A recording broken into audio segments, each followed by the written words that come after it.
Okay, let's begin the program. Over to Parvati.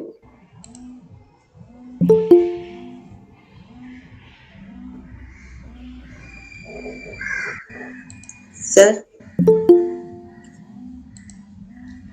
one child, one teacher, one book, and one pen can change the world. Good morning to all. I'm Parvati Rajiv of Government Higher Secondary School, Arikod. Today, September 5th, Teachers' Day. I wish all my dearest teachers a happy Teachers' Day. Today, we all are here to listen to our 20th session of Language Acquisition Program conducted by English Graduates Association with the title Pupil as Teachers. A warm welcome to one and all. Prayer purifies our mind and soul and starts our day with a positive attitude and always smile to world. Let's begin our session with prayer. I invite Leah Christie of St. Joseph's Higher Secondary School, Pullurampara for prayer song. Leah, please.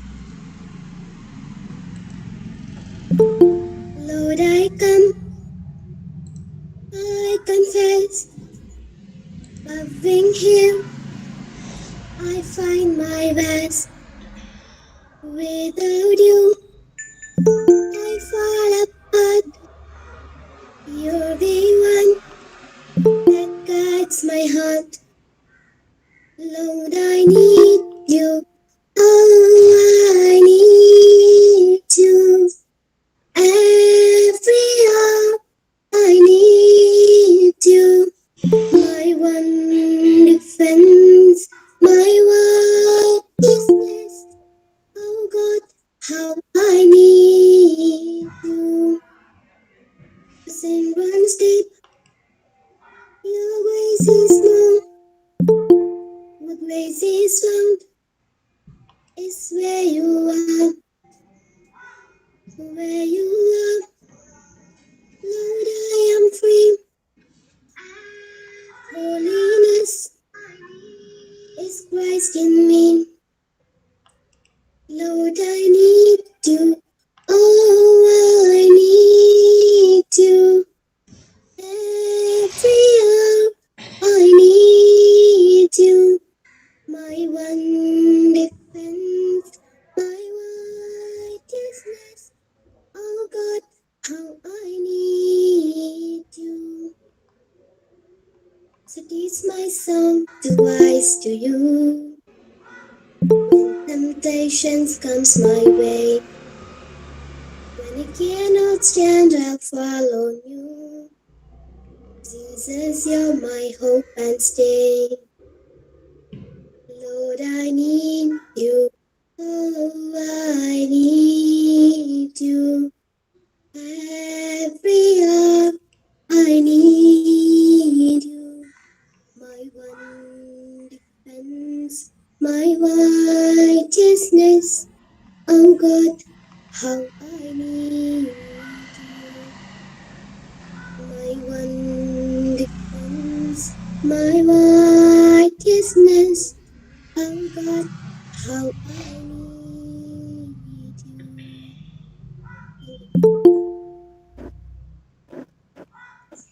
Thank you, Leah. Thank you. Mr. Walson Pallavi, the executive member of English Association, who took initiative to conduct this program. With much pride, I invite Walson sir for welcome speech. Respected and dear ones, at first let me appreciate our anchor Parvati Rajiv who opened the session and Leah Christie who uttered a sweet prayer. As all of you know, today, 5th of September, we observe as Teachers' Day in India. The word Teachers' Day is on 5th October, but in India we observe 5th September as Teachers' Day because it is the birthday of our first Vice President and second President, Dr. S. Radhakrishnan. Besides holding these highest positions in India, he was a great scholar, a great philosopher, a great academic, and above all, a great teacher.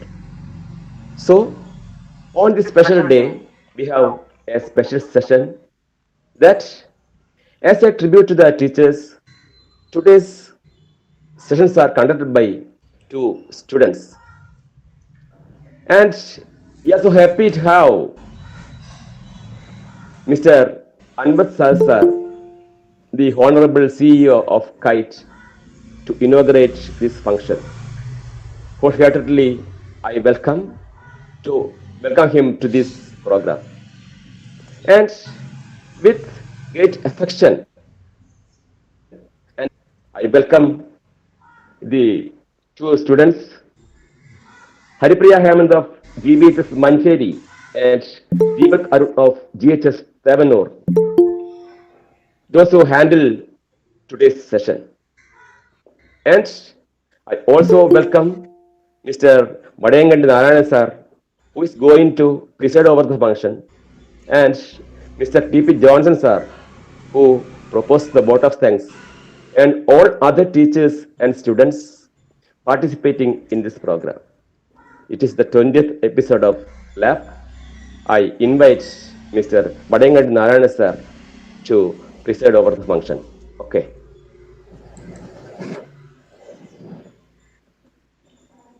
Thank you, sir. Thank you very much.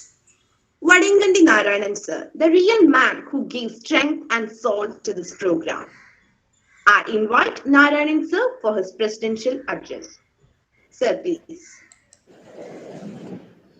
Thank you, Parvati. Today is a very special day for us, as Mr. Walson sir said. Today is the Teachers' Day, and moreover, today we have reached the 20th episode of our lab. Today we celebrate it with our respected CEO of KITE. KITE, you know, the KITE Victors gives us class all these days, all this pandemic era. The CEO of that KITE, Mr. Anwar Sadat, is with us to celebrate this 20th episode of Lab. We are very happy. For the last 19 weeks, we have been doing this.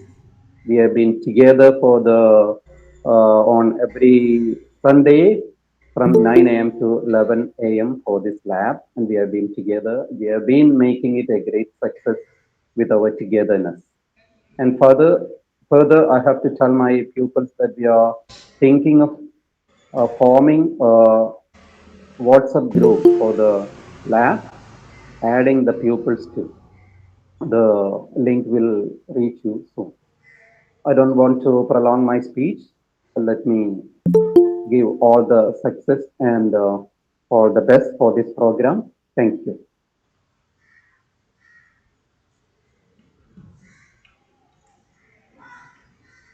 Thank you, sir. Thank you very much. K. Anbu Sadar, Chief Executive Officer of Kerala Infrastructure and Technology Services, State Nodal Agency for Information and Communication Technology in state, and an appointed member of NCERT Advisory Board.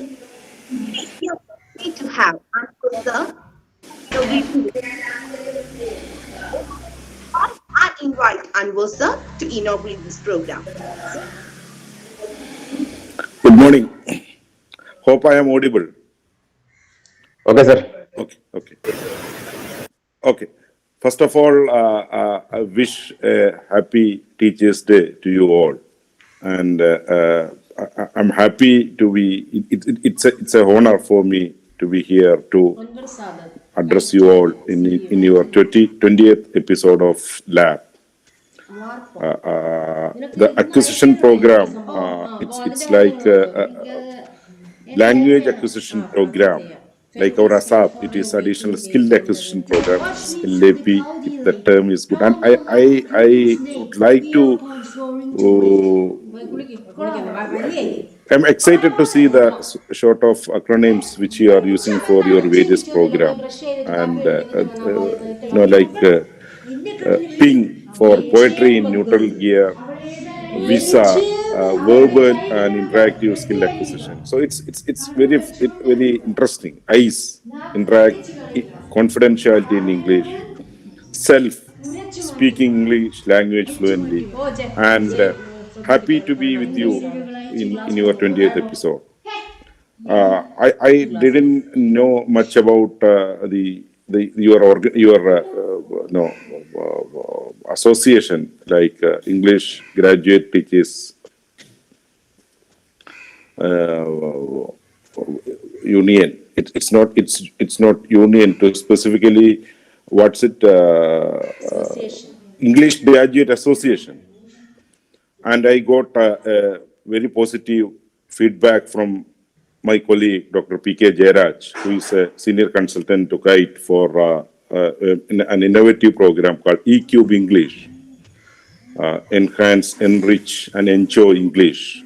As part of that, now we have come out with e-broadcast classes, so many classes in KITE Victors.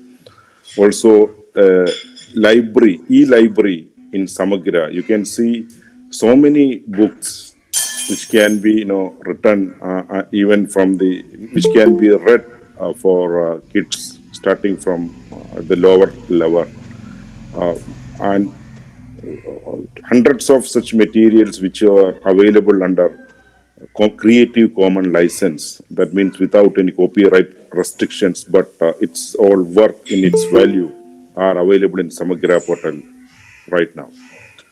In continuation to that, now we will be coming up with e-English language lab. So basically, we have seen so many language labs which require huge infrastructure for expenditure in terms of setting up of the hardware infrastructure, and also for the licensed software. You will have a teacher console module which is networked to 10 or 20 units wherein student can log in and they can submit their assignment, and teacher can monitor it and they can give the feedback, that sort of things.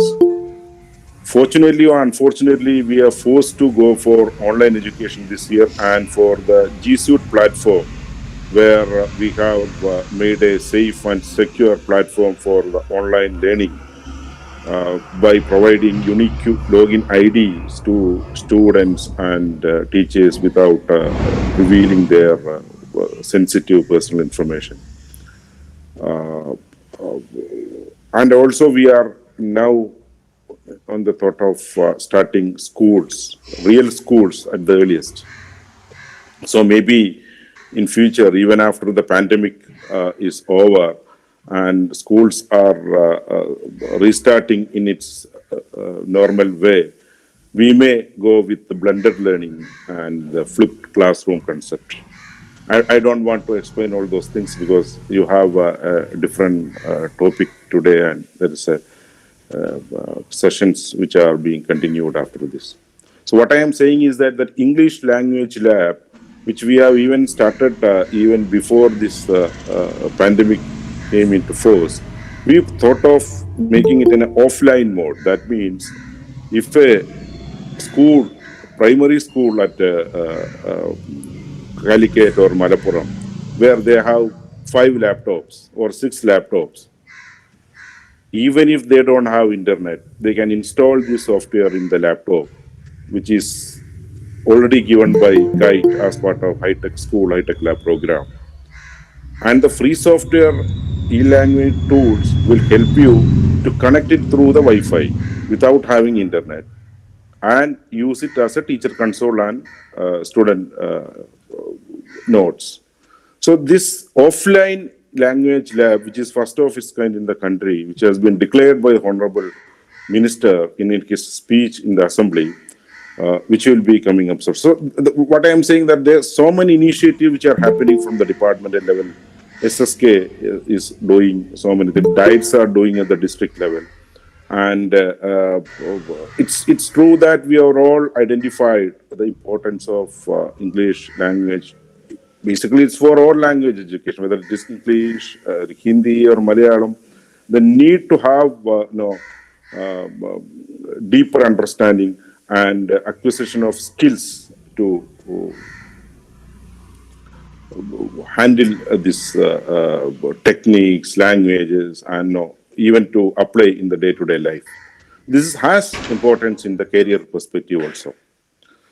In this background, the initiatives which are making by your group by under the leadership of Narayanan sir, it's really it's really a wonderful initiative, and which will give so many input for the department to plan its future programs. I am happy that today in the Teachers' Day, 2 students are taking classes.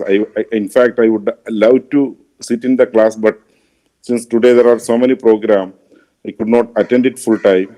And I congratulate the resource persons, Haripriya, Hemanth, and Deepak, Arun, to take up this challenge and to come forward, especially in this Teachers' Day. This day is very auspicious. Also, the anchor, Parvati Rajiv, she was also doing her job. She is also doing her job in a fantastic way, in a professional way.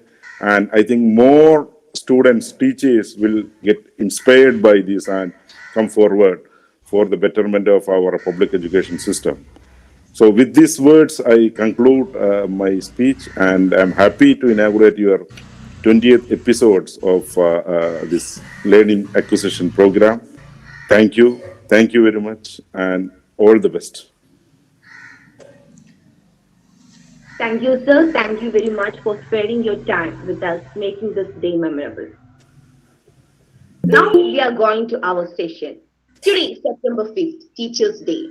On this special day, the sessions are handled by 2 students, Haripriya Hemanth of Government Boys High Secondary School, Mancheri, and Deepak Arun of GHSS, Tavanur.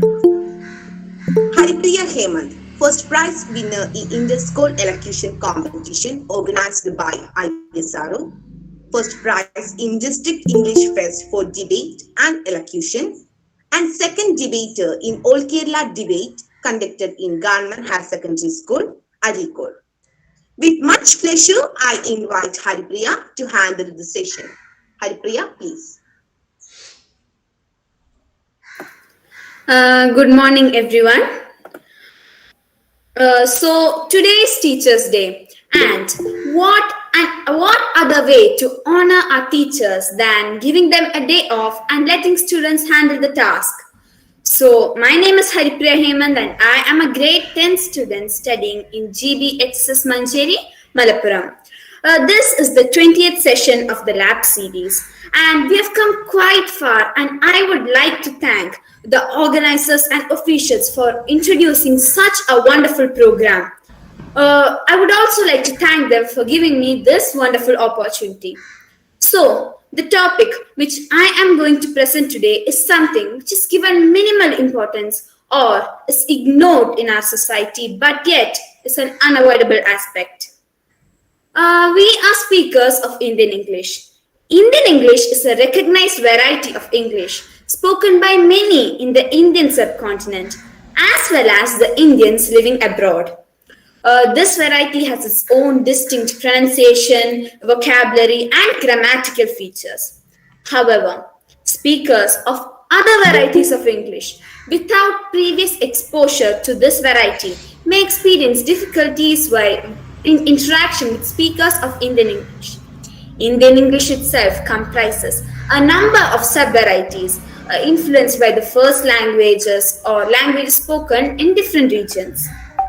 So in this session, we will be focusing on some of the common difficulties for Indian speakers in English pronunciation. However, my dear friends, let me tell you that this class is not a comprehensive guide source for the common errors in English pronunciation because I have only included a select few words. Now, one more important thing I would like to add before I begin is that the words, they may sound different than they look because their pronunciation is borrowed from another language. English has words from Greek, German, Latin, and even some Indian languages that have their own pronunciation rules. The best way to learn how to pronounce these words is just through practice and memorization. So, let me present my screen.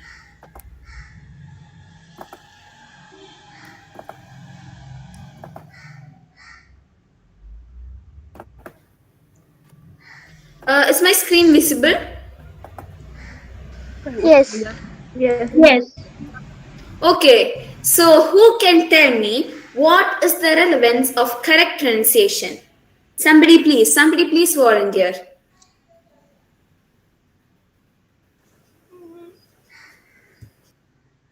It means Can you repeat again, please?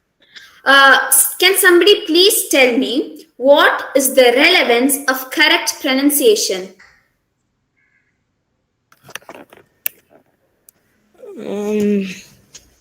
I think it's like a role, and we get a status, higher status, premium status in others. Okay. If you Any pronounce other correctly, that will be a helpful or a good way to communicate with others. They can understand what we say easily. Yes, exactly. Correct pronunciation. It makes our conversation attractive and effective. Okay. So we will be focusing on words which we mispronounce on a daily basis. So first and foremost, we are beginning with this word. So, who can tell me how to pronounce this word? Pronunciation. Yes, exactly. This word, some people pronounce this word as pronunciation because of the word pronounce. We have a tendency to pronounce this word as pronunciation, but since there is no O in this word, we do not pronounce this word. We do not read or we do not pronounce this word as pronunciation. It's pronunciation instead of pronunciation. What about these two words? Somebody please. Mirage and garage. Correct, you're correct. Some people, it's a common mistake which happens that some people pronounce it as garage or garage or mirage or mirage. But here, the GE sound, it's pronounced as sh. These two words, they're pronounced as garage and as mirage. Garage and mirage instead of garage and mirage. A mirage, it's an illusion you see when you're in a desert. You feel that you're getting closer to a water source, but it will never appear. These four pictures. The first two pictures are of a burial, or we call it, we write it as a tomb. But the correct pronunciation of this word is tomb. It's not tomb, it's tomb. We write the spelling of this word is TOMB, but we pronounce it as tomb. The O sound here, it's pronounced as U. Coming to the second two pictures, it's of a saint or rather a monk. The spelling of this word is MONK, but here the O sound, it's pronounced as A. See, the first word, it's written as tomb and it's pronounced as tomb. And the second word, it's written as monk and it's pronounced as monk. Coming to these two words, in the first word, the PH sound, rather than pronouncing it as f, the PH sound is pronounced as v in this word. The first word, it's pronounced as nephew. Coming to the second word, I know that most of you know the correct pronunciation of this word, but here, exactly, correct. The E sound is silent here. We do not stress the E sound in this word. So it's nephew and poem instead of nephew and poem. This braille is the script for the blind. It's not pronounced as braille, but here the E sound is silent. In the last two words, the E sounds were silent. This word is pronounced as braille instead of braille. This is a very famous Italian dish. Please, can you not interrupt me, please? It's a request. Pizza. Pizza. Yes, it's pronounced as pizza. Some people, in speakers of Indian English, they have some difficulties in pronouncing this word. The spelling is P-I-Z-Z-A, but we include a T sound in our pronunciation. It's not pizza, it's pizza, like you all said. What about this word? So who can pronounce this word? Gorgeous. Gorgeous. Gorgeous. Okay, so this word here in this word, this peculiarity of this word is that the R sound is silent and the E sound too. E sound is also silent and it's pronounced as gorgeous. It's not gorgeous, it's gorgeous. This word here, the EWE sound, it's pronounced as oo.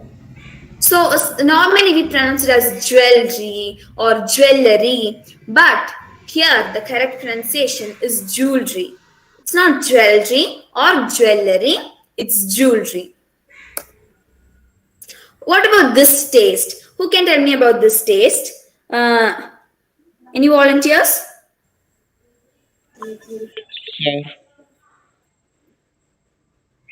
So, I can hear you. sir, Yes, the taste of lemon or of curd or of salt. We read it as sour or sour, but here the R sound is silent and we have to pronounce it as sour. It's not sour or sour, it's sour. Okay? This is a suit. This we read it as a suit, but here the pronunciation is sweet. Like the taste sweet, the pronunciation of this is sweet. A suite is a luxurious room you see in a hotel where you stay. It's a suite instead of a suit. This word, I know that. I know that most of you pronounce this word correctly. But here, the pronunciation of this word is women. It's not women or woman. It's women. These words, even I used to mispronounce these words until I started research on this topic. I used to pronounce as restaurant and magnificent. But here, the first word is pronounced as restaurant. And the second word, it's pronounced as magnificent. Even I used to mispronounce this. Please don't worry about mispronouncing words because your pronunciation gets better through practice. These two words were borrowed from the French language. So who can try and guess the pronunciation of this word? These two words. Anybody?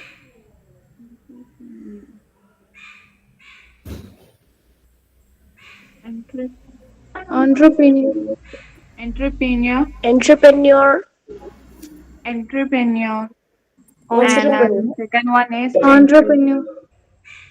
Okay, so these two words, I told you that they were borrowed from the French language. The EN sound in these two words, they are pronounced as on. They're pronounced as on instead of N. They're pronounced as entrepreneur and entree. Entrepreneur means a person who begins a business, or he or she takes all the risks and he or she enjoys the rewards of his or her enterprise. And the second word, it's pronounced as entree. It's not entry, it's entree. An entree is the main course of a meal. It's not entry, it's entree. What about this word? This word, it's pronounced as isle. Like island, the S sound here is silent. It's not isle, it's isle. And isle, it means an idanari or a path where a person can walk. See, in the picture, can you see the picture? It's an aisle in a church. You know about aisles in supermarkets where we can walk between unpurchased items. This is an aisle. So, if anybody used to pronounce this word as aisle, please refrain from doing so from today onwards. These words again they were borrowed from the French language. Anybody? Somebody new, somebody who hasn't tried yet, somebody who hasn't had a chance or an opportunity to speak out, please try.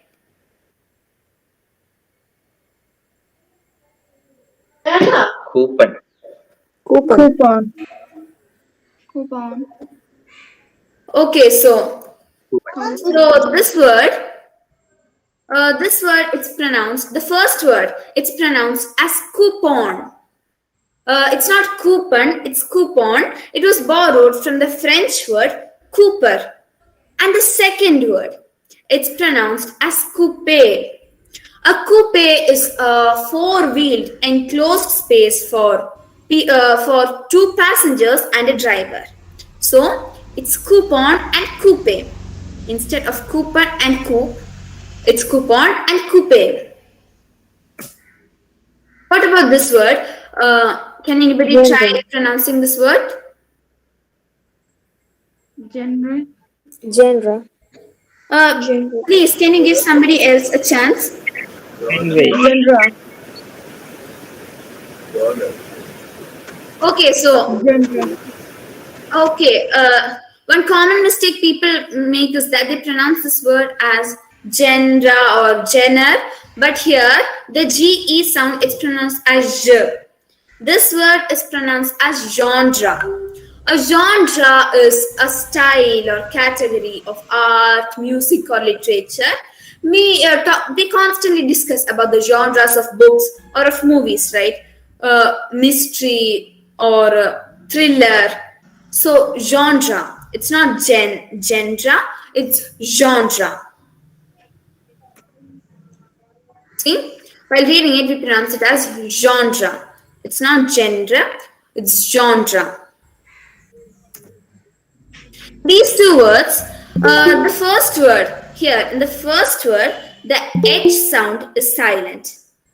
Here, the H sound is silent and the first word is pronounced as almond. It's not almond, it's almond. This is a picture of almond. The second word, we read it as salmon. But here, it can be pronounced in two different ways, as salmon and as salmon. Based on the American or British accent, whichever you choose to speak, can be pronounced as salmon or as salmon, but it's not salmon. It's almond and it's salmon or salmon. See, these two words are almond and salmon. This is a very famous disease. We all know about this disease. It's a disease which affects the brain. You forget your friends and family and you fail to do your routine tasks. So this disease in Malayalam, we make the pronunciation very easy and we pronounce it as Alzheimer's. But the correct pronunciation of this word is Alzheimer's. Here the Z sound, it must be stressed. It must be pronounced as Alzheimer's instead of Alzheimer's. This word, here in this word,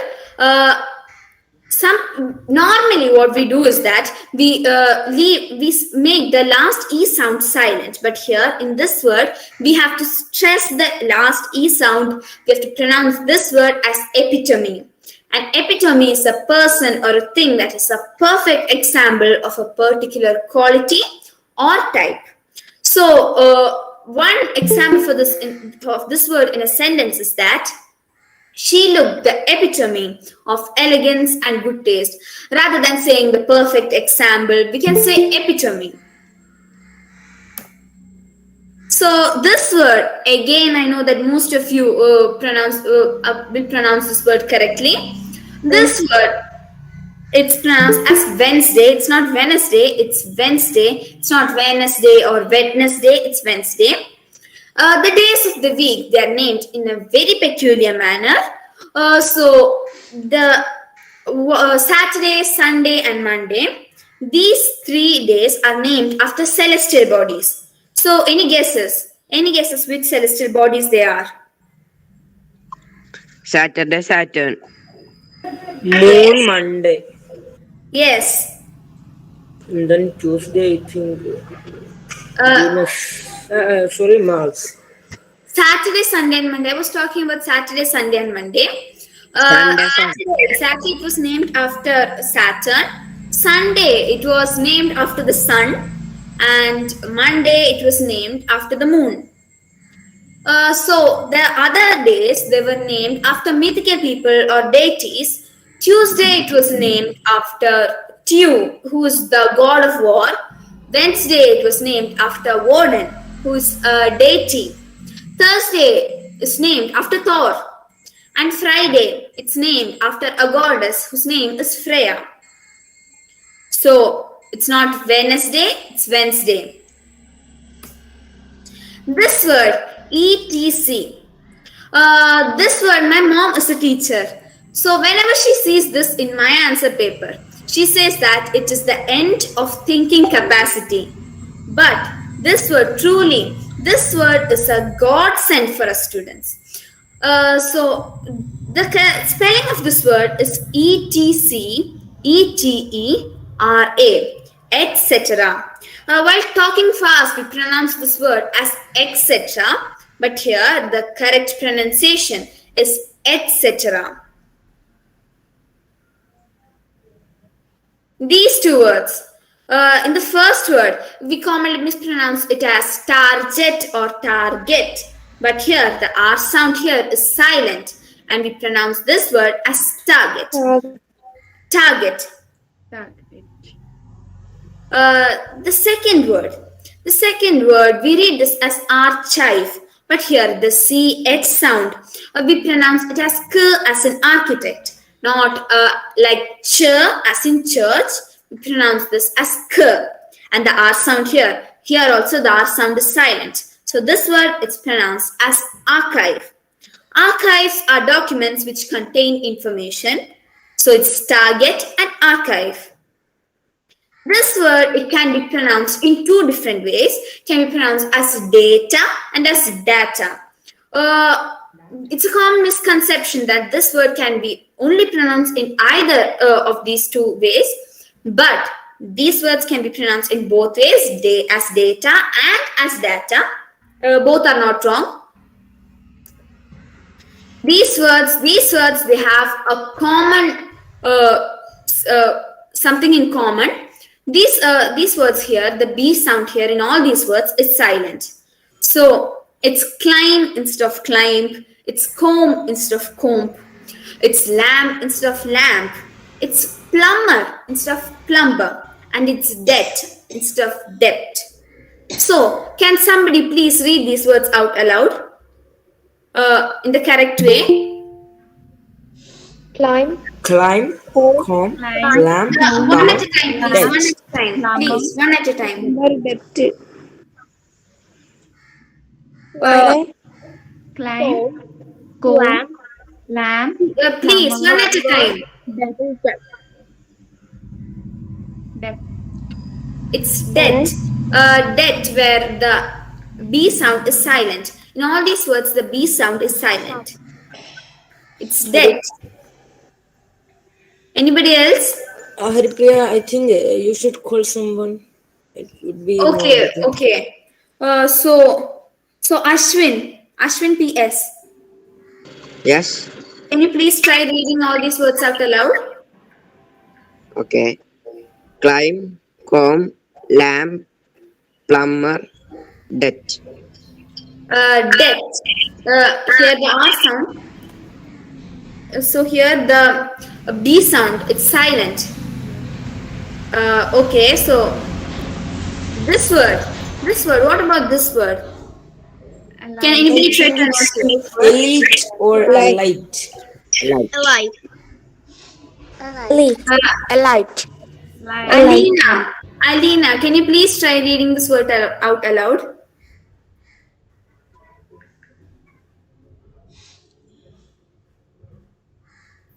Can I? Elite. Elite. Yes, you're correct. Some people read this word out as elite, but this word is supposed to be read as it's supposed to be pronounced as elite. Elite means a group of people who hold a superiority over others. For example, the elite of the military or the elite of the British Army. So this word, the correct pronunciation here is elite instead of elite. These words too, they have something in common. The H sound here is silent. Please remember this, the letter H. Some people pronounce the letter H as H. It's not H, it's H. Coming to these words, it's R instead of R, it's honor instead of honor, it's honest instead of honest, it's honorable instead of honorable, and it's air instead of hair. So, can somebody please, can Anarkali Jan, can you please read this word out aloud?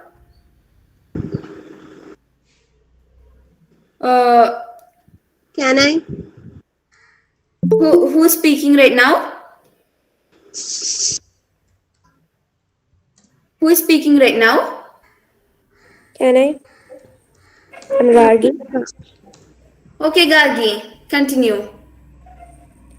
R, honor, honest, honorable, air.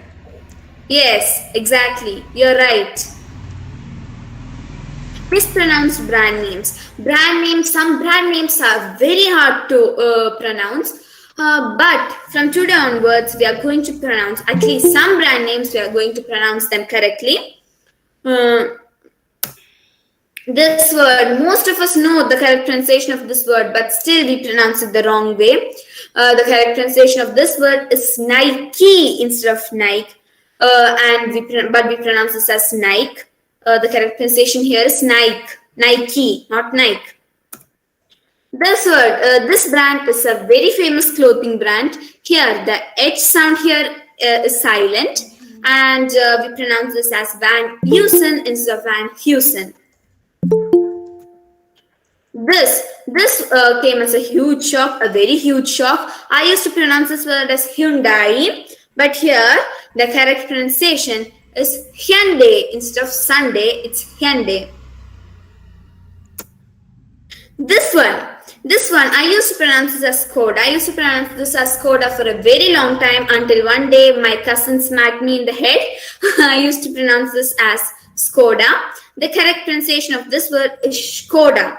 It's not Skoda, it's Skoda. This one, this is a German car brand. We read it as Volkswagen, but here the correct pronunciation is Volkswagen. It's not Volkswagen, it's Volkswagen. I told you this is because they are borrowed. The pronunciation of these words are borrowed from another language. This was the biggest shock. We pronounced this car brand as Audi, but here the correct pronunciation is Audi. It's not Audi, it's Audi. This one, many people pronounce this Chevrolet or Chevrolet, but here the correct pronunciation is Chevrolet. The T sound is silent, that's all, and the E sound must be stressed. It's Chevrolet. It's not Chevrolet, it's Chevrolet. This one, we pronounce it as Porsche, but here the correct pronunciation is Porsche. It's not Porsche, it's Porsche. In this car brand, we read it as Renault, but here the last LT sound is silent and it's pronounced as Renault instead of Renault. This word, in the English way of pronunciation, we can pronounce this word as Lamborghini. It's not wrong. But in the Italian version, as in the original version, the correct way to pronounce this word is Lamborghini, where we have to stress the bow and the guinea sounds. It's Lamborghini. It's not anything else. We can either pronounce it as Lamborghini or as Lamborghini, where we have to stress the bow and the guinea sounds. This is a Japanese word. Because it's a Japanese word, we have to elongate on the knee. on the beginning "ni," we have to elongate on it, and we have to pronounce it as Nissan instead of Nissan. It's Nissan. So, British accent. This is the next topic. This is the last and final topic. British accent versus American accent. We see many videos and many debates about British accent versus American accent. Which is better? In my opinion, both are right. Because these two are in totally different places, and thus the accent is different. We speak in an Indian accent; it is totally different from the British accent and American accent, right? So, British accent versus American accent. Some common differences I noted while researching for this topic is that use of R. The British they tend to diminish the use of R in their pronunciation, while the Americans they love the sound of R. So the first word, it's pronounced as leisure in British accent, and leisure in American accent. The second word, it's pronounced as measure in British accent and measure in American accent. Third word, water and water. And fourth word, it's pronounced as parliament and parliament. So somebody can Fatima Shani read this? Can she read all these words aloud? Can you read these words, please?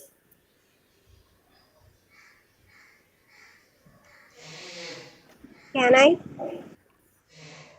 Who's speaking right now? Ahmad Rafika. Okay. Leisure in British accent. Leisure in American accent. Not leisure, it's leisure. Measure in British accent. Measure in American accent. Measure.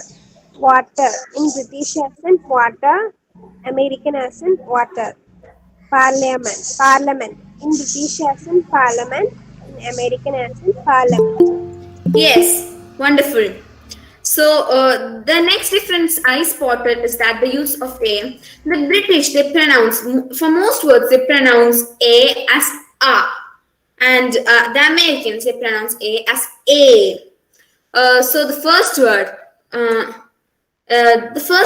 we read as tomato. The British they pronounce it as tomato, and the Americans as tomato. The second word we pronounce it as rabbit. The British they pronounce as rabbit, and the Americans as rabbit. So can somebody else read these words? There are only two words, but can somebody please read these words out aloud?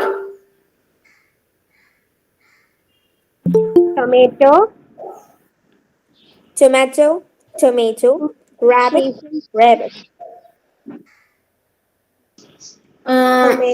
Who is speaking right now? Who is speaking? You are speaking right now? I couldn't hear you. Please, can you repeat these words? Okay. Tomato. Rabbit. Okay. So some other words which I spotted were the first word, herb. The British they pronounce it as herb and Americans as herb. The second word we read as schedule, but we pronounce it as schedule or schedule. The Americans they pronounce it as schedule, and the British as schedule. The British, the third word, the British they pronounce the third as privacy, and the Americans as privacy. The last word, the British they pronounce it as aluminium, and the Americans as aluminum. So that's all for today. So one more thing I would like to say is that many of us we don't understand why we swallow or speak fast, why we swallow the pronunciation of words when we speak fast, but when we speak quickly in a sentence. In syllabic languages, each syllable has equal importance, and therefore equal time is needed. It is not easy. I tell you, it's not easy to learn English pronunciation. To begin with, so much of English comes from other languages. So, and that means that words are pronounced differently than they sound. So, to overcome errors and gain confidence, we have to practice and practice. Improved pronunciation is the goal for most learners of English. Overcoming frequent errors, it will help us master, will help us will give us the confidence to continue learning English. We cannot say that we have mastered the English language because it is so very, very wide and extensive that it's not easy to speak fluent English without making mistakes. So, thank you everyone for giving me this great opportunity. Before I conclude, I would like to convey my gratitude to Narayanan sir, Jolly sir, and Rega ma'am. So I would like to tell you that this topic was very new to me and I may have made some mistakes. If so, kindly pardon me. So thank you everyone for helping me and supporting me. It was a huge pleasure to be able to spend time with you. So thank you once again and over to you, sir. Sir, if we have time, can somebody please give me a quick feedback on this class? I would like to know how I can improve my speaking skills. Can I ask a question? I really love the class. Thank you so much. It was so efficient to me. I think that it will be so efficient for.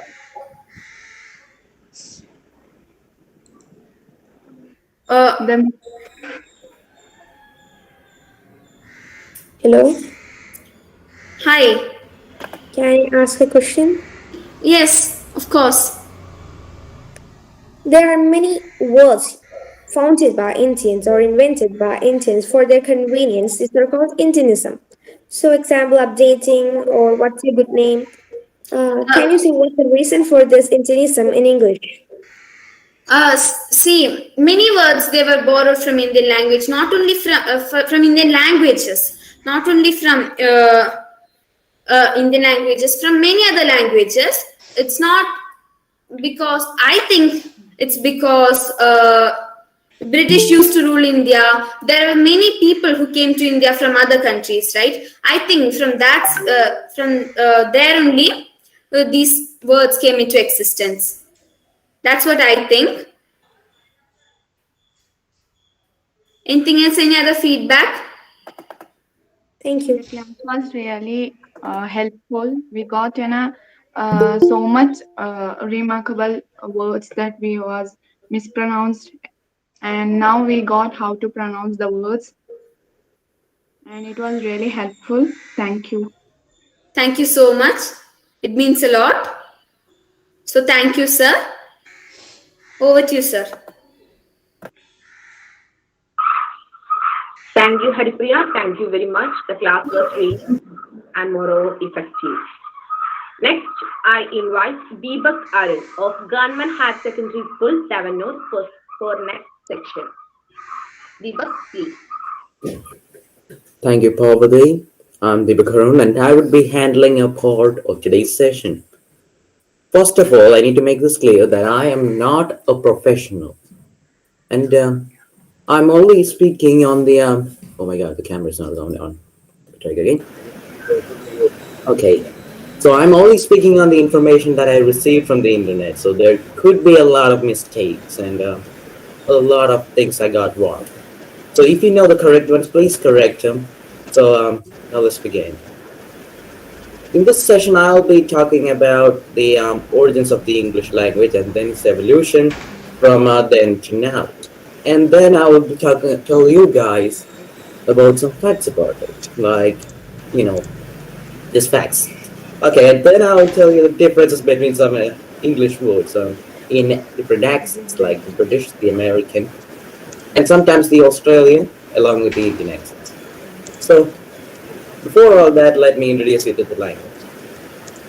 English is an Indo-European West Germanic language that originated in the British Isles and from the Anglo-Persian dialects in the 5th to 7th century gap. by the Anglo-Saxons in the British Isles. They came from the northwestern Germany, southern Denmark, and the Netherlands.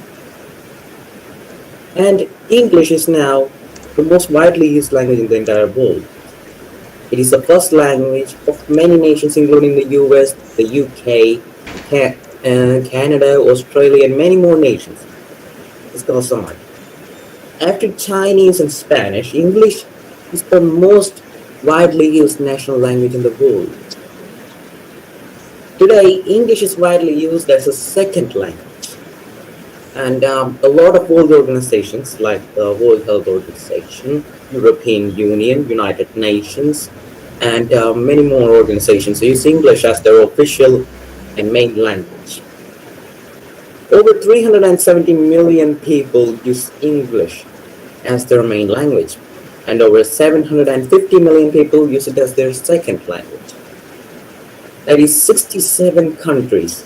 67 countries use English as their official language. And that's a lot, I gotta tell you. So, you gotta know English. English is really important right now. Now, I'll be talking about the origins of the English language, but before that, allow me to talk about an African. It goes something like this. Until the lions have their own storytellers, the history of the hunt will always glorify the hunter. Which basically means that until you have your own storytellers and take others' word for it, you'll always be up for grabs. So you can expect some of the facts I presented to you in this session to be heavily biased or slightly biased to its one side. Some events may be completely erased from history as well. Such things do occur. They occur to us.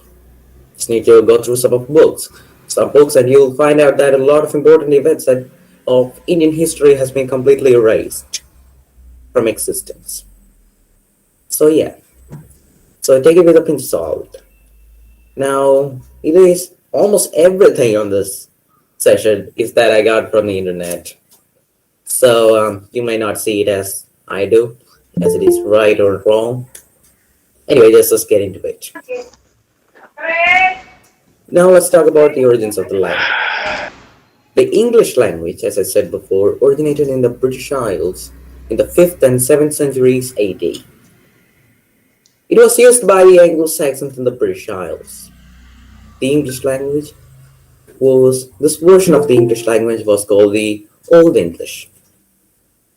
And this English replaced many Celtic languages that were previously dominant there. That includes the British Latin, possibly. Old English reflected the varied culture and history of their kingdoms, each completely unique in history and culture from one another. Of all of this, one dialect came out dominant, and that is the Late Western dialect. And its contact with North Germanic languages through the Scandinavians in the British Isles. Let's do its much more lexical and grammatic simplification of it. In 1066, a battle occurred, which significantly affected the fate of the English language. It's really important. And just days before this, another battle took place, but that was an unsuccessful invasion. So they landed, yes, they never made it any further. They were taken care of already. That's, I don't know. I can say it as exactly as it is. So, didn't affect English, so let's just leave it up. And let's talk about the Battle of Hastings. That will be what I'm talking about. Now, it was fought between two very powerful men. Harold Godwinson he was the King of England at the time, and William the Conqueror of Normandy. These two were very powerful men, and they both want the same thing. They want England. So, on the 13th of October, 1066, William's army of about over 600 ships reached the shores of England and landed near the coast of Pevney. and camped near Hastings. And that's where our battle takes place. After a long battle, the Normans tried a deception tactic, which worked, which broke their lines. They moved forward and they flanked from the sides, flanked them off. So they technically won by when Harold took an arrow to his side. Quite a bad death for him. Anyway, the Norman victory brought a lot of changes in the English language, as much as it did in the people's culture and many other things. Because they were so different. Because they were so different, they had to change the language and the people's culture. They were different in the jobs they took and many other things. So they introduced words, many French and Latin words into the English language. For example, an Anglo-Saxon might come into a room, but a Norman will enter into a chamber. An Anglo-Saxon might buy a new shirt, but a Norman will buy a new blouse. Likewise, they did also introduce a lot of words like mutton, beef, and words related to power like government, judge, castle, crown, etc. Written English was romanticized. Now, as I said before, all of this says one thing. They literally changed everything. That one invasion changed everything. And if it wasn't for them, they will be learning some weird symbols. Like they pronounce the words when, how, as when, and wow, likewise. So, yeah, they pronounce it something like that. And next time, I talked to you about the evolution of this language. From then to now, periodically, some major events that took place. So let's get into it and see what those changes that occurred were. The period starting from 1100 AD to 1500 AD is called the Old English period or Mid English period. That's comes up after the Old English period. Old English is really weird, okay? You just listen to it. Just search it on Google or take YouTube and search it. You will find out a bit more about it. I can tell you everything regarding it.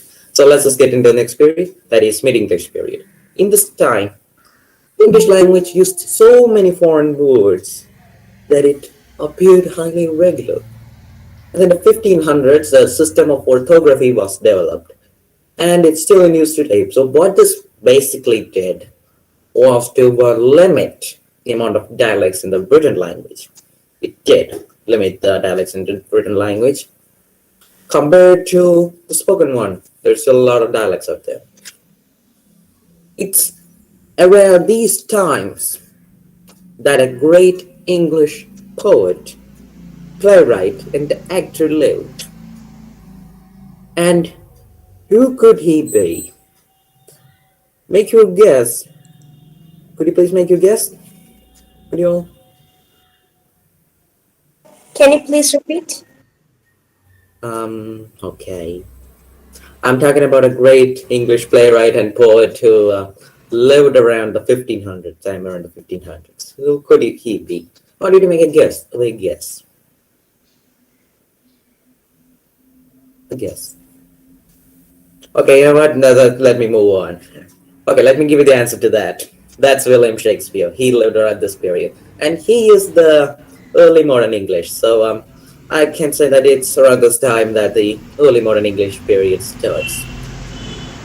You'll have to learn about all this in schools. Not in school, but maybe in colleges and things. So you gotta take some things in. So the early modern English period started somewhere around there. This early modern English incorporated many Renaissance era loans from ancient Greek, Latin, and European languages such as French, Dutch, German, etc. And one of the most significant changes to have occurred to English in this time was the Great Vowel Shift. And I don't know if that may be right, but I guess it mainly affected the quality of many long vowel and consonant sounds, especially those that are silent. Early modern English was in most respects, yes, very very similar to that we speak today, but not the same thing. And now it's about the time I talk to you about how the seemingly regional language spread across the globe and why you're learning it in schools. Now, basically, but it's because of Great Britain's habit of colonialism. And you gotta thank one man, and he's an Indian. He lived on the southern tip of India. He was more Thunderwoman. He literally started the decline of the Dutch East India Company. So, if it wasn't for him, we'll be learning Dutch right now. So, all thanks to him. In 1755, Samuel Johnson published a dictionary which established a system for the use of words. And in order to establish one for the US English, Noah Webster also published a dictionary in 1828.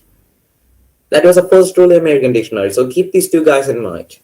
In 1755, Samuel Johnson published the first dictionary, and Noah Webster in 1828 published the first truly American dictionary. Keep these two in mind. It's going to end up useful in your later times. So, back to where we were. The English language spread across the globe so the British can actually communicate with the natives and trade with them. And eventually they decided to slave them. Anyway, by the 18th century, the British Empire was at its zenith. So we can say that they almost had every part of the world under their control and then Antarctica, some other parts. But they literally had the grip on the globe. Sun never set on the British Empire. So technically, they used English for almost everything, ranging from communication to international affairs. So the British clearly almost taken over the world, so the world started using English. Almost every single country. Some parts of North America, South Africa, and many other regions still use English as their official language. So they gained independence from Great Britain a long time ago. Why may this be? I'd say that's because these guys, if we talk, it'll be like talking to a Tamil in Malayalam. If you ask him, Savi chai kudicho, he's probably gonna be, Yenna Panta, he's gonna be like that. He's gonna be asking, what the hell you're talking about in Tamil. So you gotta say something like, if he might have known in English, So if he said, hey, have you had tea? Did you have your tea? He would have said, yeah, I did. Yeah, yes. And if he said, Swami, tea shapata, he would have actually answered that. So they decided to go with the other nations decided to go with the English language instead. You could literally imagine the world using different language. And I hope my example helped you a bit in understanding that. So English is still the main language. And that's partly because of the US's influence on the financial grip on the globe. It has a huge grip on the financial things happening around the globe. Everything. It did a war on Afghanistan. It did a war on Europe, Pacific Ocean, almost everywhere. So it became a superpower after World War II, and it's one of the most powerful nations on the face of this planet. So, yeah, it's because of that, because of its power rose exponentially, that English's importance rose exponentially too. Those two are in sync. Well, the British time has almost come to an end, gotta say. The British ain't rolling over the seas anymore. The US Navy is. And news channels like BBC was one of the main reasons for this insane spread of English as well. Because some of us may actually watch BBC, right? Sit and relax on the couch, turn on the TV, decide to watch Top Gear. A couple of years ago, the morning Top Gear indicted. And Ham decides to ram a car into a wall or get struck by lightning. I'm wearing a bit off now, so let me get back into my topic. So by the 21st century, English was the most spoken and used language in the world. And it's the US strong influence on the world media and its interventions into other nations' affairs and wars as a superpower did also do some things. Along with giving the US English a cut, a bow, the other accents, including the British accent. Now, why? Why should we learn English? Do you guys know about the importance of learning English? Why? Why should we? Tell me that. Could you guys please do so? Somebody? Uh, Go on, we yeah. can we can say any other Indian language in India, but when we go to a foreign or when we go to a meeting or official meeting or interview like that, we may need to use English for to keep our standard and status. And knowing Very good. English increase our chance of getting job. And now in this modern era, internet is in English or media is completely in English, and so and it helps to develop more. So English is relevant in our daily life. Yes, this will be what I'm talking about for example time now. This I will be talking about a couple of facts regarding English from now on. You guys said the points. Some of the points I will be talking about. Thank you guys. And now let me tell you guys that make it a bit more clear. English was at first just a regional language, okay? It was only used on Great Britain. But now it's a global language. You can use it to talk to anybody in any part of the world, almost. Because a lot of nations use it as their official language, and a lot more as their secondary. And that's quite important. Almost everything in the world, almost every scientific paper, and almost every knowledge, old knowledge and new knowledge is actually gotten in English now. Everything published in the last few centuries, that's supposed to be published across the world is in English. Almost, because some guys decided to not do that. So I can effectively say that if you know English, you can talk to the world. Almost every new and old scientific discovery is actually published in English. Everything in the last few centuries. Because English is a global language. And at least 1 out of 5 people around the world can speak English. Or at least understand it. I mean, they will be speaking in a broken English type thing. Broken English means that if you can actually, speak it as correctly as possible, but you can kind of relay the information. Most of the normally, we are normally use the broken English. We used to be in Rango, but now we're older. And as you said, Narendra and Gorgi has already said, if you know English, you can get a job. You can get a nice job in about every sector possible, like ranging from science and technology to all the way to space exploration and defense. If you don't know English, there ain't that much of a option for you. You can pretty much leave your country and get that much of a paycheck. And paycheck means your income, money, by the way. And learning English can help you establish connections with people of other countries. And it's a language used by world medias and over 63 nations. That's really important. If you don't know English, you can't watch videos. You can't watch see about any of those YouTube channels. You can watch an English guy explaining the world thing like, oh, look, this bomber went to here. These are the guys. This firestorm occurred in the 1945. This guy did it. And you'll be like, what is a firestorm? What are they talking about in Malayalam? You'll be just looking at the pictures and making guesses on that. Just that. So, as I said before, almost every scientific paper and book published in the last few centuries is actually now in English. So, I can say that English is also the language of science, because if you try to go and watch a scientific video on YouTube, you can know English, because most of them are made available for all people.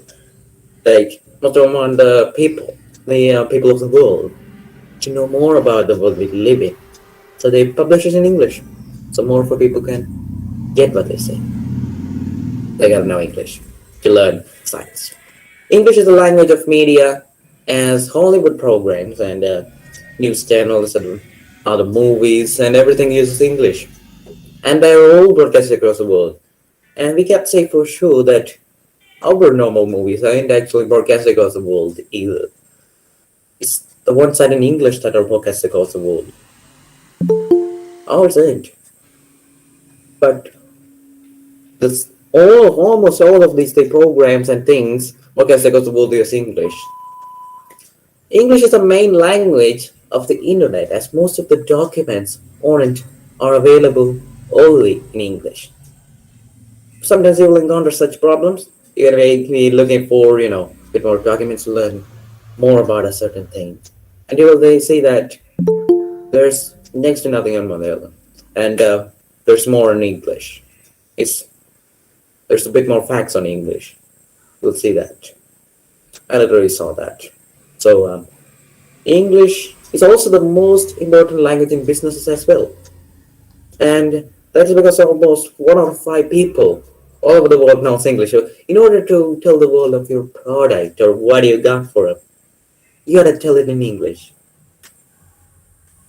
So it's the most spoken and used language in the world, and they use it in order to tell the world their product or something else. So around the world, this is the thing that bothers the most. Around the world, many universities and schools or just centers of education, those type of centers of education, use English as their official and main language. So if you want to get in one of those centers of education or colleges or things, you might want to know English. They may not even let you in if you don't know it. So if you guys have something to add on or correct, please say so. You guys have something to add on?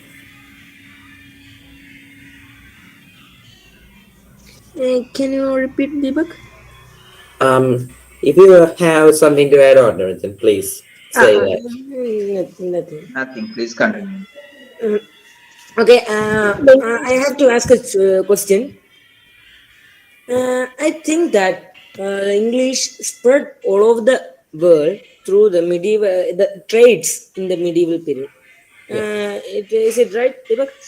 Yes, it's Yes. because of British. Okay. Yeah, they literally did it.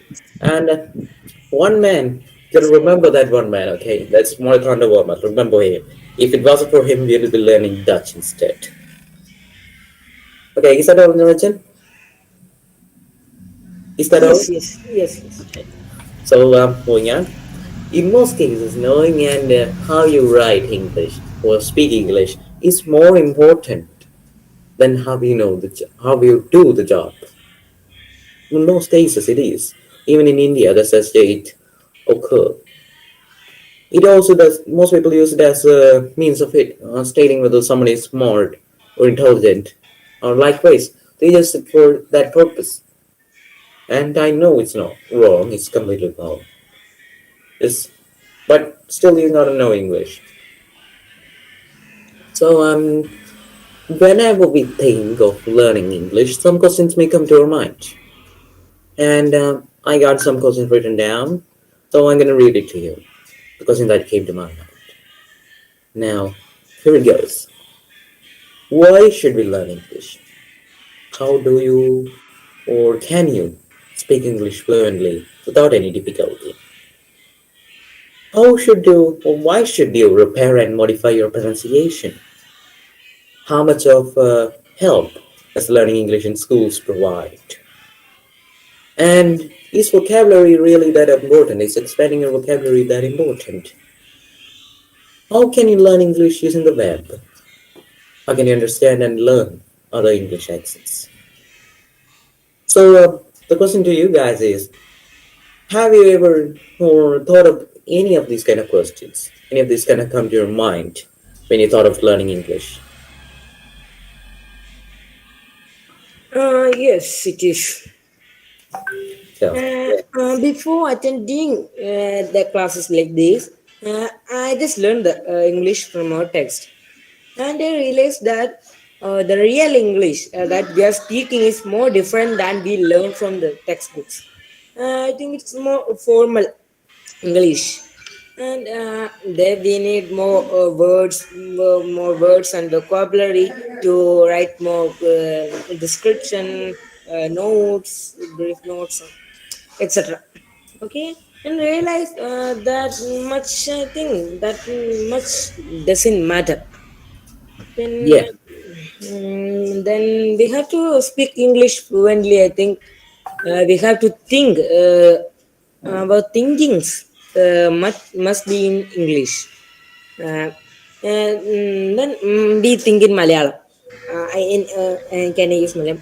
എനിക്കത് ചെയ്യണം. And then my mind translate it. I want to do it. Then I will speak. And it's a process. Avoiding the process, we can directly think the in our mind that I want to do that. yeah. Like we yes think and express suddenly and freely that what we are thinking. Yes, Narendran, that is great. That is Before great. attending Yes, Gauri, go Before ahead. attending, okay. Before attending the lab classes, I have a doubt that is it's important to speak English fluently. So what speak English. So after attending the classes like this, I understand one thing: speaking English fluently improves our widen our opportunities and improves our confidence. So and enriching our vocabulary help us to speak fluently and to write and exactly learning English is really important. Okay, so let me. Okay, so you guys got some points written down in your minds, and those are really good. By the way, you guys got the answers to that questions as well, and that's really fast. And whenever I ask these questions, the thing is, instead of directly asking this question, I ask that indirectly, like in the form of something else. What is vocabulary? First question I was, what is vocabulary? Then I learned about it. Then I learned about pronunciation. Then I slowly made a way. So if we want to, then we can perfect our language. I never had to go anywhere other than my school to learn English language. Then you all will be asking, how the hell I learned English like that? The answer to that question is very simple, and just that you have to, push it out, give it your best tries. You know, just dream. You want to learn English? You can learn English. Just keep trying. Try your best. In the end, you will be like me. Just dream, aim, and don't just say I have to learn English. Then give it a clear objective to why you should do that as well. Mine is to for communication and understanding of the scientific phenomenon too. So I gotta always learn new words in order to tell us what phenomenon was a new word, and I got that in 2018. So you gotta watch YouTube or Google, learn more words, and the most efficient way, one of the most efficient way to do that is to watch movies. The movies you watch, if those are in English, you can actually learn English by listening to what they might be saying and how they are saying it, the different words they use to describe or talk about the same thing, and their difference in pronunciation of words. Likewise, you can actually improve your vocabulary, you can improve your pronunciation as well. Watch American and British films and distinguish the differences between them. And take a bit from that American and take a bit from British English. It will work out. It'll look as if you are speaking in a good accent of English, a really good one. So it'll look more as a universal accent. It'll work out. And take their good causes in their way of speaking as well. It'll help you out in schools. And also help you show off at schools too. Yeah. And also, don't forget to watch the channels like Discovery Science, National Geographic, and other channels because these channels can teach you more than science. They can teach you how to properly present a documentary, present a program. They'll tell you about all this, along with telling you new words, telling you about scientific phenomena and their names. It's almost like three birds with one stone, guys. It's really simple, and I'm really glad that I actually tried that. Because otherwise, I don't think I will be actually be able to do this program this well, and it'll be a lot better. Bad. You can expect that to be a lot better. Now let me tell you a few more things regarding the English language. In some places, people take knowing English as a more important factor than how you do a job, as I said before. This is especially the case in when you go to other countries, because if you don't know how to communicate with them, how can you do the job then? How? So they'll take knowing English as a bit more important thing, and it'll come in handy if you just speak English a bit more. Like as Niranjan said, just speak and think in English. You can actually do that. You will speak it fluently in English, the correct way. You will get it. And there ain't no single law of pronunciation for English. Okay, so it's all about using the right words right now.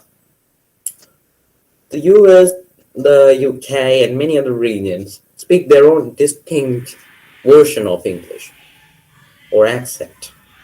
And it's all about using the right words. They can understand from a guy from UK can understand US. And Margaret Thatcher's English is not that of Indira Gandhi's. And they were both the prime ministers around the same time. Okay, one of the UK and the other one of India. And both of them were called the Iron Lady. They were both really good friends. So they were of different culture and many other things. Language never stood as an obstruction for them during the whether it be diplomatic discussions or just friendly talks. They were both good friends. Yeah. So it's all about using the right words. It's not about pronouncing it right. It's about knowing the word.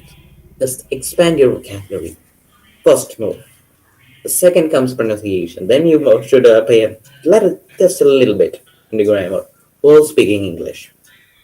In India and some other countries, people take knowing English as a means of stating or showing whether someone is smart or not. I know this ain't right, but this is just how the world works. You gotta know English. It's a global language, so you gotta know it. That's the point. Learning English, or at least trying to do so in schools, is really important in introducing you to it. And I was taught that learning English does not matter, whether knowing or learning English doesn't matter. In medical and engineering examinations have to be changed. It is a global language, and you should know it along with Malayalam and Hindi. All three languages are really important. If you want to talk to a guy in our own state, you should know Malayalam, not English, Malayalam. You should use Malayalam. And if you go into another place, like Delhi, you should speak in Hindi. And if you're going into an entirely different country, it will be a bit more like it to use English. So, people take it as a means of stating whether somebody is smart or not. They really do. It's true. You can see that in many, many places. So, yeah, our education system wouldn't actually, change that much in a couple of years. So, yeah, it's really in our hands. They'll introduce you to the language. It's your move to actually perfect your own. So you gotta learn more about it. Watch YouTube videos, watch English movies, watch documentaries, or news channels like BBC, and perfect your English. Expand your vocabulary. Expanding your vocabulary is, by the way, the first move you should make right now. And in this time, the time of the internet, it's really easy to do that compared to how hard it was. Our people was, if you talk to your dad or your mother, she might not know that much about English, and at the same time, you can speak English. You can speak English better than them. That's because of time. English is much more important than it was right now, and learning English is also much easier right now. All you have to do is to click of a few buttons, you'll end up getting the information you want. It's the time of the internet. Just surf the web. So, most important thing for you to do now, I will saying it again and again and again until that thing is actually in your mind. Improve your vocabulary, expand it. That's all you gotta know. And you gotta know at least about 100, 200 words. Just understand the language. And this is something that we get wrong a lot of times. You don't get to know a word when you know its meaning. Some words you don't know. You gotta know its meaning of some words, but not all of them. Most of those words, in order to know most of those words, you gotta know where, how, and when to use it. Look at other people, how they use it efficiently, and is it the right way? You'll get it. And as I said before, there is a lot of accents out there. The US, the British, and many more. There's a lot. So make your guess. This making your guess, okay? How many accents do you think are out there around the world?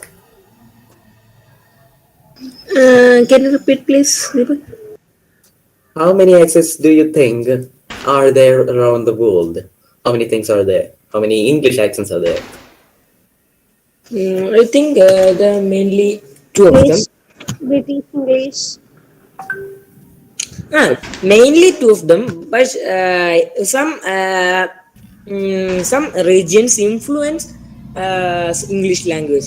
I think I've seen the movies that Scandinavian style, French style, Portuguese style. I think dialogues that the characters tell. I think the movies like Skyscraper. I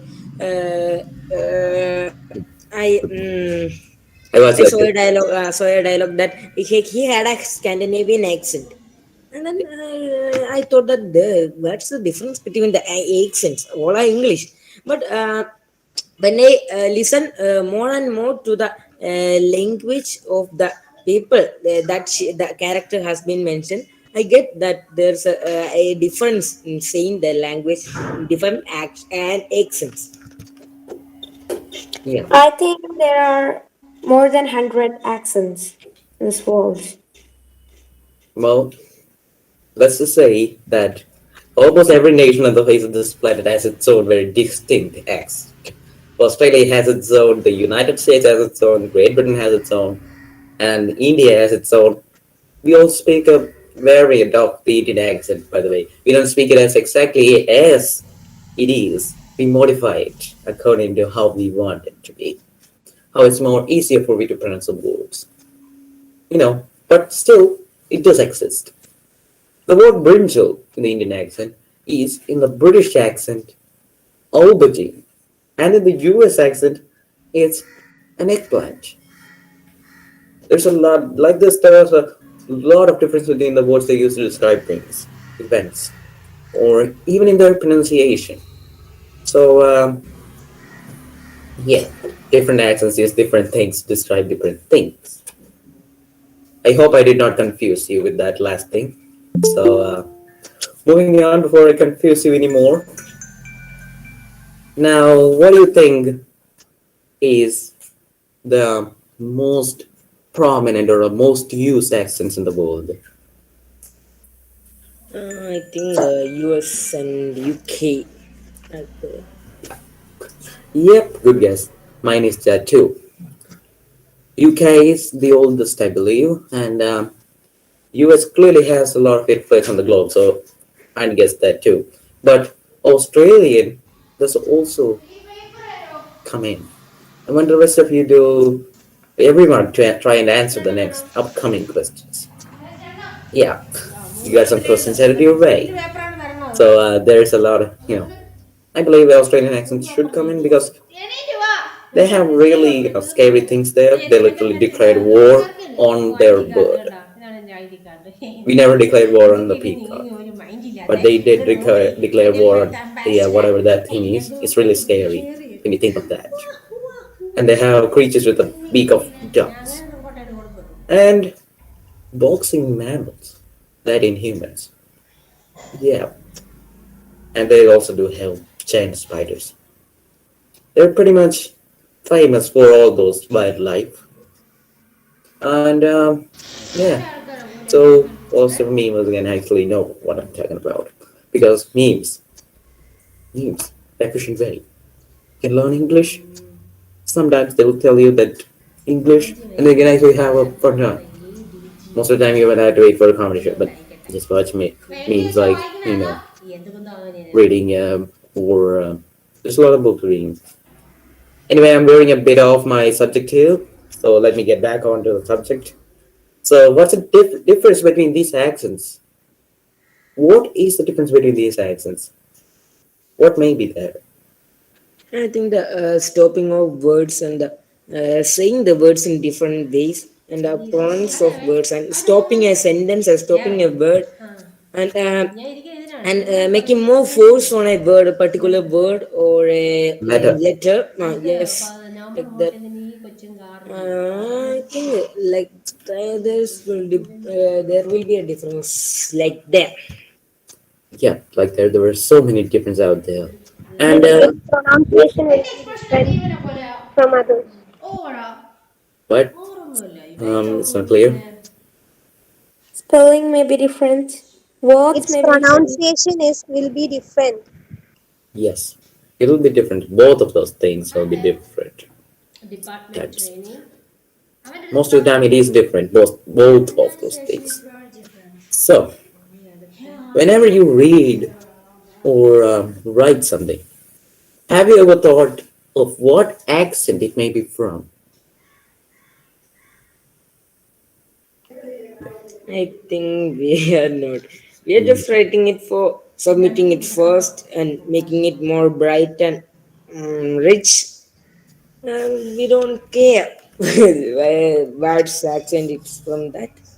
Yeah, And we just write go and write it down. submit.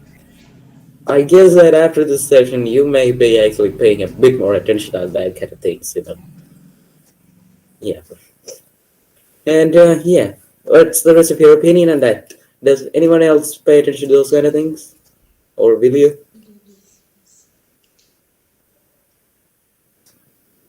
Can you repeat the question? Will you actually pay attention into, distinguishing accents anymore?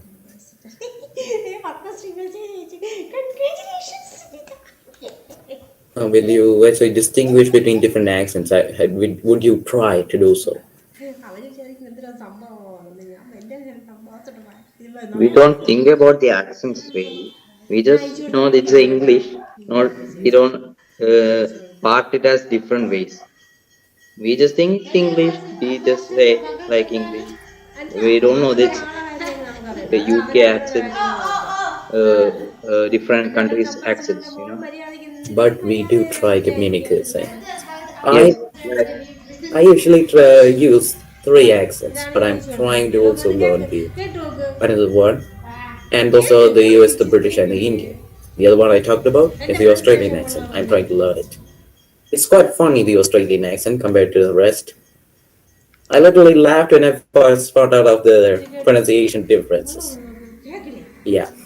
Now, all radio sentence, I just made this sentence up like quick. It's really quick. I made that sentence up. So I'll read it to you in different accents. But you gotta pay close attention to it. See what different words you can find, what accents I may take them from. See if you can make that guess. You just guess it out. I usually use three accents, so I will be using these three accents here. Three.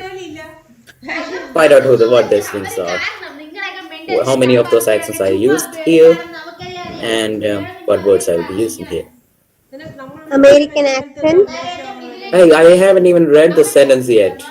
How have you made guess already? I haven't read it yet. Okay, Deepak, it's a sentence. You have to. You are Yeah. going to read in different accents. I think they're really eager to know what the other sentence is. So let's just get on with it.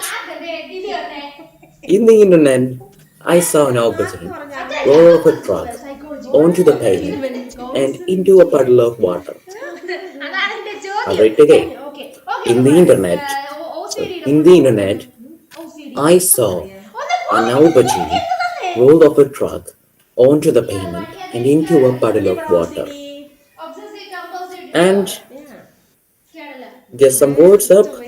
I think it's British. Yeah, I use some British words here. Can you spot these words? Do you have any? Water. No, that's not British. Okay. Paddle, paddle. What?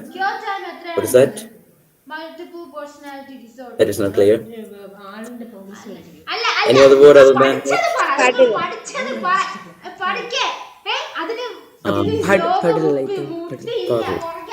Puddle. That's pretty much no, no. That did not have a distinct accent at all. I didn't mean to have a distinct accent. I added some words and their pronunciation here. Let's have its own accent. Can you repeat the sentence one more time? Of course, in the internet, I saw an aubergine roll off a truck onto the pavement and into a puddle of water.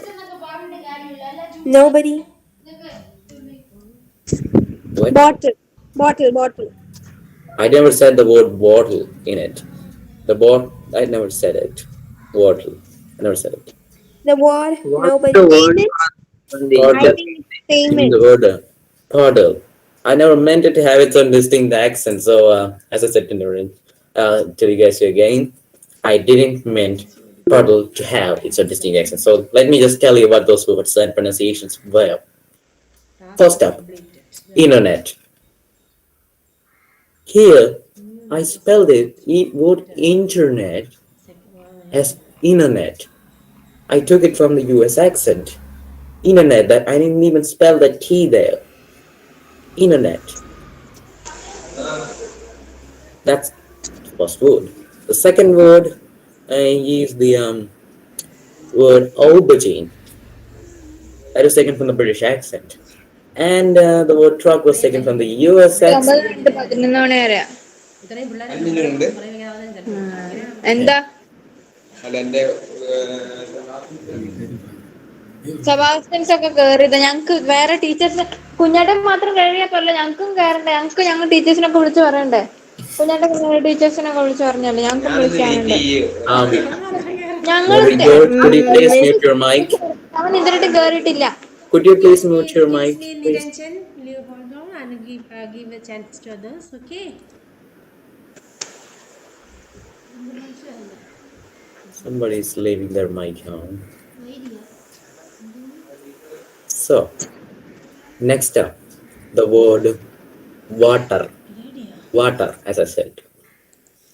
What accent made this word be from?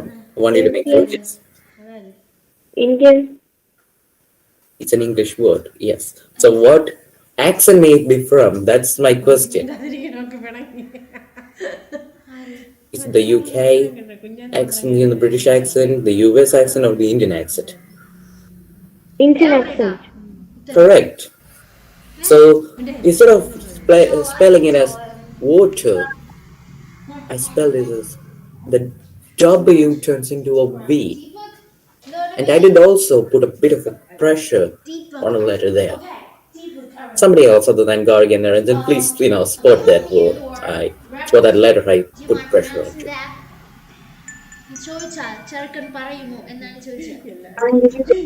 Can you repeat? Water. Which letter other than it? The W turns into V. T. The letter T.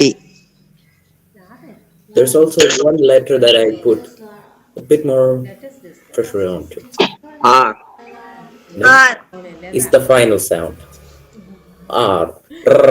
I said it as water. That's the word that stands out of the entirety of those other accents. That just stands out. It's in our, Malayalam that letter is there. R. So we say at here as r.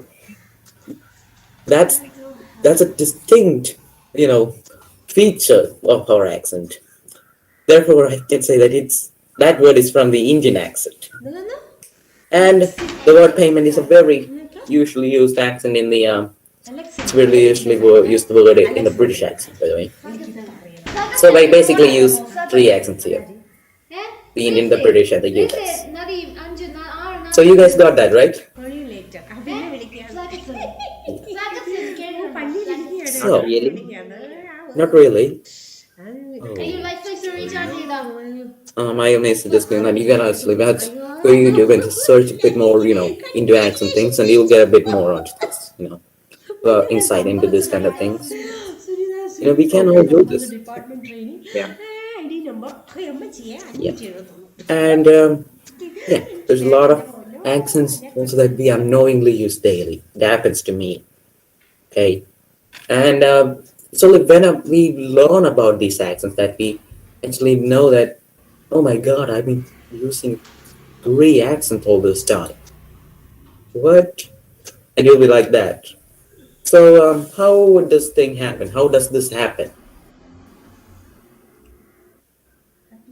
Somebody else other than Gargi and Arjun? Oh my God, I'm running out I of time. can repeat Deepak. Oh no, I'm running out of time. I may have to go a bit fast. I may have to go a bit fast. Arjun,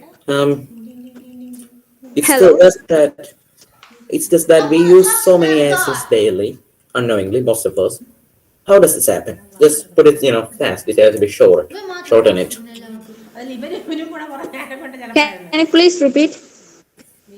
Well, if you guys are telling it to repeat and repeat, I'm just gonna say that thing. The thing is that we use the Indian accent in schools to read, to write, whilst trying to mimic other accents such as the US, the British, and many more. So we technically come home, watch movies that are either by British or American. We take those words in.